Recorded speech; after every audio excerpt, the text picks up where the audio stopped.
వెంకటనరసయ్య గారు, ఇప్పుడు ప్రస్తుతం దర్శిల పరిస్థితి ఏంటి? ఈ ఎన్నికలో ఎవరు గెలిచే అవకాశం ఉందంటారు? గొట్టిపాటి లక్ష్మి గారు గెలుస్తారండి. తెలుగుదేశం పార్టీ గెలుస్తారండి. ఎందుకని అంటారు? కారణం ఏంటంటారు? ఎందుకంటే ఇక్కడ ఇప్పుడు వరకు ఏమీ జరగలేదు మాకు, కాబట్టి మాకు లక్ష్మి గారు చేస్తుందని మాకు ఇది ఉంది.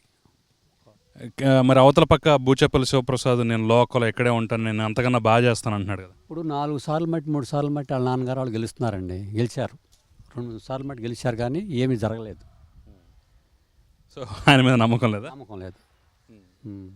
ఏంటి మరి గొట్టిపాటి లక్ష్మి అయితే ఏం చేస్తుంది అనుకుంటున్నారు? ఇప్పుడు మీకు ఇక్కడ ఏంటి, మీ ప్రాంత సమస్యలు ఏంటి, అవి తీరుస్తుందన్న నమ్మకం ఎట్లా కలుగుతుంది మీకు? నమ్మకం అంటే వాళ్ళ తాతగారి కాడి నుంచి, వాళ్ళ నాన్నగారి కాడి నుంచి, వాళ్ళు బాబాయ్ వాళ్ళు బాగా చేసి ఉన్నారండి. వాళ్ళు చేస్తారనే ధైర్యంతో మేము ఫాలో అవుతున్నాం. ఇప్పుడు దర్శిలో ఏంటి ప్రధానమైన సమస్య ఏంటండి మీకు? అంటే మీరు రైతు కదా? రైతులేనండి. ఇప్పుడు వ్యవసాయం చేస్తున్నారు ఇక్కడ? వ్యవసాయం చేస్తున్నాం. 3 సంవత్సరాల మట్టి కాలువలు వచ్చినాయనే కానీ, ఒక గొడ్డు నీళ్ళు ఉన్నాయి కానీ పంటలపై అయితే పండలేదు. పంటలు సరిలేవు. రైతు గురించిగా అసలు పట్టించుకోవట్లేదు. మరి రైతులకి ఇచ్చేటటువంటి ఏ పథకం కూడా మీకు అందట్లేదు? ఏ పథకాలు మాకు లేవు, రాలేదు. రైతు భరోసా వస్తుందా? రైతు భరోసా మాకు లేదు, రావట్లేదు. మరి రైతులకు సబ్సిడీ మీద అవి ఇస్తుంటారు కదా, పరికరాలు కానీ, మిగతా డ్రిప్ ఇలాంటివి పరికరాలు కానీ, ట్రాక్టర్స్ కానీ. మేము సరే గత ప్రభుత్వంలో ఇచ్చినా ఈ ప్రభుత్వంలో ఇంకా బాగా ఇస్తామని చెప్పేసి రైతు భరోసా కేంద్రాలు కట్టామని చెప్పేసి ఇలా చెప్తున్నారు కదా, అవేమి మీకు అసలు ఫలాలు దక్కలేదా? మాకు అసలు ఏమీ లేవండి అవి. వాటి విషయాల్లో అసలు మాకేం జరగలేదు అవి.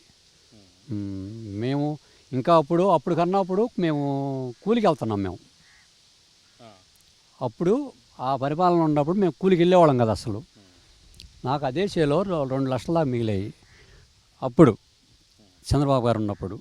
ఈ మన జగన్ వచ్చిన కాడి నుంచి దాంట్లో అసలు మాకు పంటలు సరిలేవు. కూలికి వెళ్తున్నాం మేము. కూలికి ఉరిగడ్డు రైతు అయ్యండి కూడా కూలికి వెళ్తున్నాను నేను.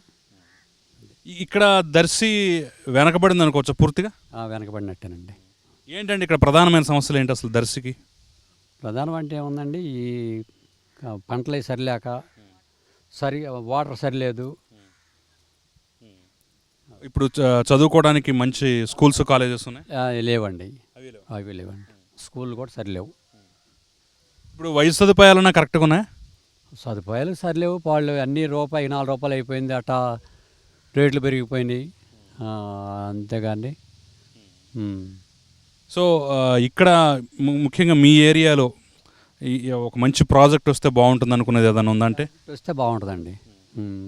అదే అప్పుడు ఈ ప్రాజెక్టులు ఇవి వస్తాయి అనుకుంటున్నాము. ఈ లోపు ఈయన వచ్చి పడ్డారు, అన్నీ వెనకెళ్ళిపోయినాయి. 10 సంవత్సరాలు వెనకెళ్ళిపోయినట్టేనండి మొత్తం. 10 సంవత్సరాలు వెనకెళ్ళిపోయినట్టే, 1 సంవత్సరం 2 సంవత్సరాలు కాదు. సో ఈ అంటే కేవలం బూచేపల్లి కుటుంబం మీద కాదు, జగన్ మీద కూడా పూర్తి స్థాయిలో వ్యతిరేకత అవుతుంది. అంటే ఆయన కూడా తీసే మనిషి కాదు, అయితే పనులేం జరగలేదు. మన సిద్ధరాఘవరావు ఉన్నప్పుడు అన్ని రోడ్లు నిండి, బ్రిడ్జిలు కట్టనిండి, అన్ని పనులు బాగా జరిగినాయి అప్పుడు తెలుగుదేశం హయాంలో. ఇక ఆ తర్వాత వైసీపీ హయాంలో అయితే ఏమీ లేవు, ఏమీ లేదు. అదిగో మేము చూడండి, ఆ రోడ్లు కూడా చూడండి ఎట్లా ఉండే మాకు. రోడ్లు లేవు, మా కాలువలు లేవు. అదిగో ఆ లైట్ వేయించాలంటే మా వల్ల కావట్లేదు. 5 నెలలు అయిందండి ఆ స్తంభం పడిపోయి. ఆ లైట్ ఏమంటే మాకు పైనుంచి రావట్లేదు, మేము వేయట్లేదు అంటున్నారు వాళ్ళు.